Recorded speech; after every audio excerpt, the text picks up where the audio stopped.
Hey everybody, Hoosier Jedi here with another review for you. This time I'm talking episode 2 of season 4 of The Walking Dead called Infected. And this is mostly a Fallout episode. We get the follow up to the cliffhanger from last week's episode. It's all sorted out relatively quickly, and then it's now let's deal with the fallout of this. Let's take a breather and start figuring out where we go from here. And overall, I have to say this seems like a pretty effective episode. A lot of balls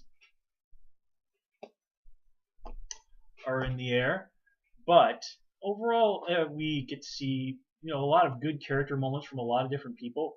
The major plot lines advance, and overall, it's just a darn good episode. So let's just kind of get right into it and start talking about the characters.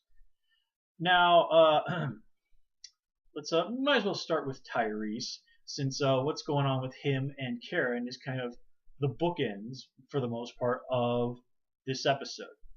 So when we first see them, of course, they're having a really nice little cute lovey-dovey moment, and I don't remember his name, but apparently the fellow that plays Tyrese can sing rather well, and I've got you under my skin. Well, that's a classic, and considering that we ultimately discover that we're dealing with a virus in this episode, well, like I mentioned last time around, what I thought was going on. Well, there's more than a little irony in that. And that scene between him and Karen, it is really nice. It's it is there to remind us that there is still gentleness in the Walking Dead universe. There are still good people who have these kind and tender moments, the kind of moments that we all treasure in our lives. And I also like the fact that Karen and Tyrese, they're not like Glenn and Maggie, who really kind of jumped into the whole sex and then ultimately relationship fairly quickly.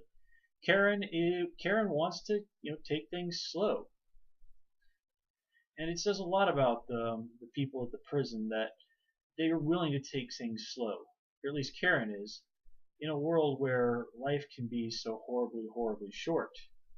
I mean, we saw last time around with Beth and Zach that relationships can end very, very suddenly.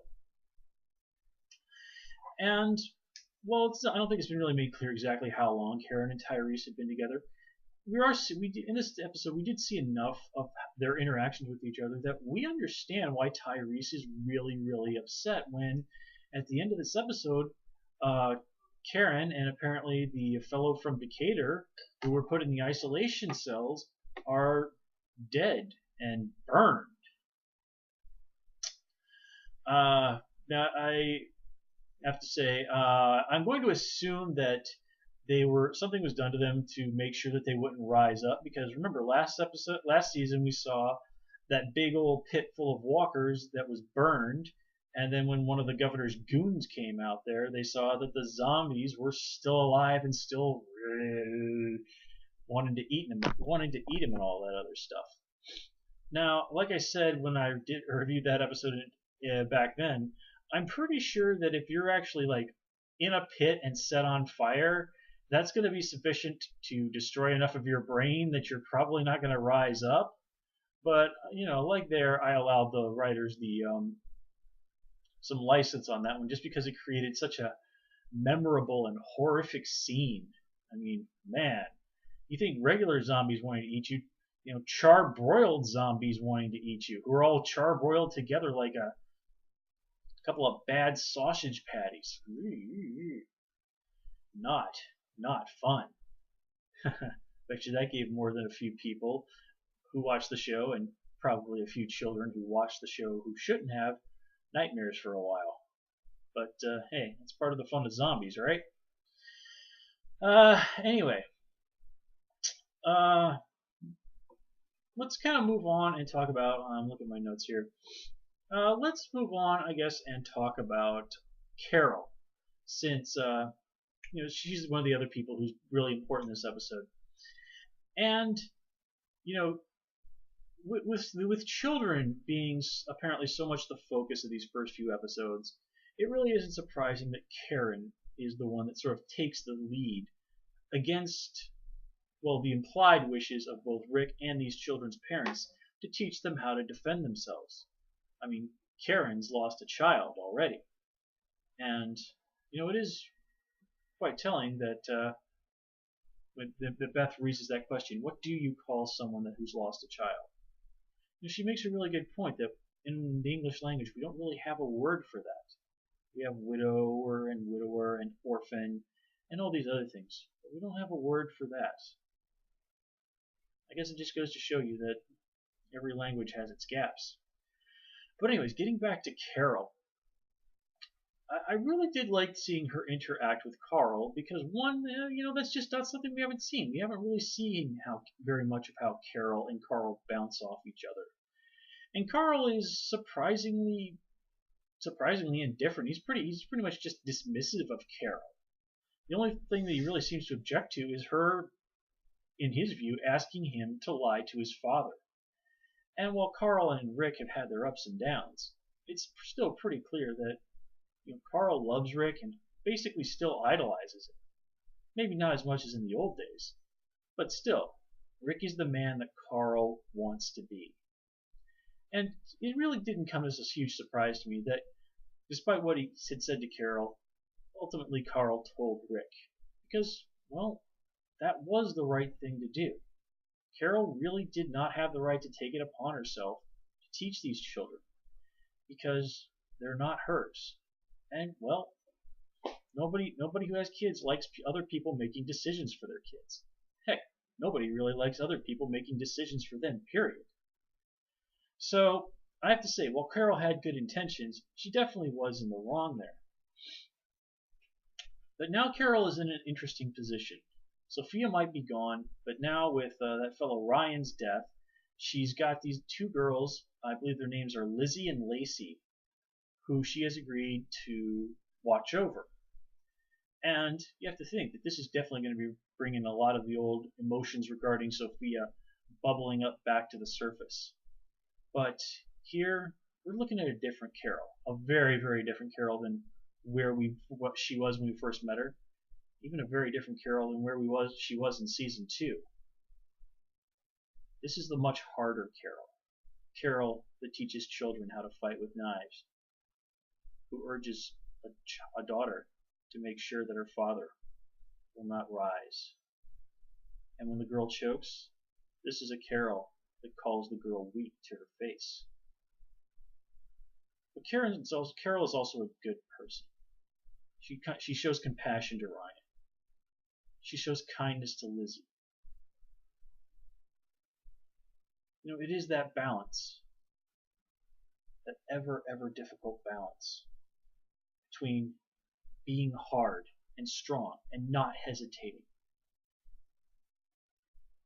and still holding on to those things, compassion, kindness, and gentleness that really make us human beings. Because, like I said again and again last season, if we don't have those things within us, then we're just animals. We're really no better than the walkers. Because that's what the walkers are. They're us, stripped of all of our humanity, turned into nothing but animals who exist only to feed and spread out to reproduce. But Carol's found that balance. Not perfectly, but she's found it. She is hard, she is strong, and she is brave, and she does not hesitate. She's also kind and compassionate and loving. She's a good friend and a brave companion, somebody who will stand by you when you need it. Carol is somebody who has your back and will also offer you that shoulder to cry on when you need it. Alright, and of course that ultimately leads us to our other two big character situations this episode, and that of Rick and Carl. And Rick, for the most part, after the events of last season, Rick has kind of wanted to hide, to get away from who he was. And I really like how Daryl sums it up. He kind of views Rick's experimentation with becoming a farmer as, Rick taking a break. And he gives Rick some really serious props for everything that he's done so far, which, while Rick has made some bad decisions, and Rick has made some truly boneheaded decisions, Rick's kept most of his people alive. He's kept his son alive. He's kept so many people alive who would have otherwise been dead. But after everything that happened last season, and after seeing that Carl was turning into him and not in a good way, Rick just wanted to walk away from all that. He basically wanted to be Herschel. Just be a farmer. Leave the big decisions and the nastiness and the violence to the council, to other people, to harder people like Daryl. Although, I guess the question of who's harder, Rick or Daryl, that came out wrong. Well, that's a debate, right?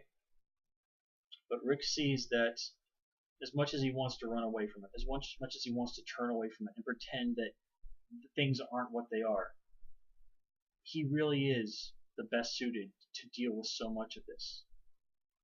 He can't turn away from it. He has to make the hard decisions. Even if it goes so hard, strongly against what he wants for himself, he has to make those hard decisions to go out there and do what's necessary to protect the group. To sacrifice. And I mean sacrifice more than a couple of pigs. Because let's face it, that's definitely going to come up before this season's out. And then we see his relationship with Carl. Rick is still afraid of what kind of path Carl might walk down, what kind of man Carl might become. Is he going to Rick, I think, knows that Carl wants to be like him. But the question, of course, is what kind of Rick is Carl going to be like? Now, we talked last time about how the governor was a reflection of Rick, just gone completely off the rails. And the same with Morgan and the Irish lady. All possible roads that Rick could have gone down. And with Carl killing that guy last season, you have to wonder if Rick didn't think, when he looked at Carl, he might someday be seeing the face of the next governor. Maybe not exactly, but close enough. And to see that in his own son, after everything that's happened, after the loss of his wife, it's no wonder that Rick doesn't want Carl doing anything violent. But that's not really a luxury that Rick or Carl or anybody in this Walking Dead universe can afford. And after everything that happens at the end of this episode, Rick sees in Carl his regret at having to use violence, even if it was to save Michonne's life. And in that moment, Rick realizes that, maybe this question of Carl going down the wrong path hasn't gone completely away, but at least Carl has grown. He's realized that he's made a mistake. Carl has the wisdom and perspective to see and to realize, hey, maybe I am going down the wrong path. And considering how many times on trying to walk the right path Rick has stumbled, do you really think he can ask for any more than that? I don't think so, and I think Rick realizes that. And that leads us to our big climax of this episode with Rick strapping on his gun belt. You ever play Fallout New Vegas? There's this great option where if you do things right, one of your companions, Raul, will take up his weapons again. And he has this great line where he goes, "The guns are back on." And that's exactly what we get here. The guns are back on. I actually kind of wish Carl would put on his cowboy hat again. Or his sheriff's hat, I should say. I know that maybe that putting that aside, is probably a good move. I mean, the actor that plays him is older, and it would probably look a little bit silly on him. But still, that was such a nice touch for Carl. Maybe just have him do it once this season, just as a nod that Carl won't forget where he's from. Anyway. Let's speaking of Carl, let's go back to one of the things that I talked about last time. And one of the themes so far in this episode is really how much this change in the world is affecting the young people. And we've already talked a lot about what's going on with Carl. And here we get to see Lizzie and Lacey highlighted as two more examples of what children are becoming like in this world. she ultimately falters in there, but at first Lizzie is willing to step up. Like I said, she falters, but intellectually she realizes the necessity of what has to be done to her father. But she's not there emotionally to do it yet. But it's really nicely done at the end of this episode. We see her take the knife from Carol. And that gives us hope that someday Lizzie will be stabbing zombies in the face with that knife. Which is really not the most hopeful imagery in the world. It's not, a sunset or a newborn baby or anything, cliche and all hallmark like that. But, well, Walking Dead is set in a pretty crappy universe, so I guess this kid will be okay to stab zombies in the face from now on is probably about as good as we're going to be able to do in terms of hope. And we also get to see some more of Beth. She mentions, like, don't tell me who's dead yet. I don't want to know right now. Yeah. And, hey, speaking of Beth, was that I Don't Want to Grow Up by the Ramones that she sang to Judith? Like, I'm only singing to stuff that I like to her? Oh, Beth, if you're singing the Ramones to that baby, you have gone up in my book so much. I've got a Ramones sweatshirt in my closet right over there. Get with the Ramones, man. The Ramones rock. And, of course, we've also got this whole situation with Michonne breaking down and crying about Judith. Too soon to really say too awful much about that, but it certainly does bring some interesting ideas to mind. Now let me see here. Yeah, that covers everything that I really had to say about this episode. Again, really solid episode. Lots of nice character moments for our cast.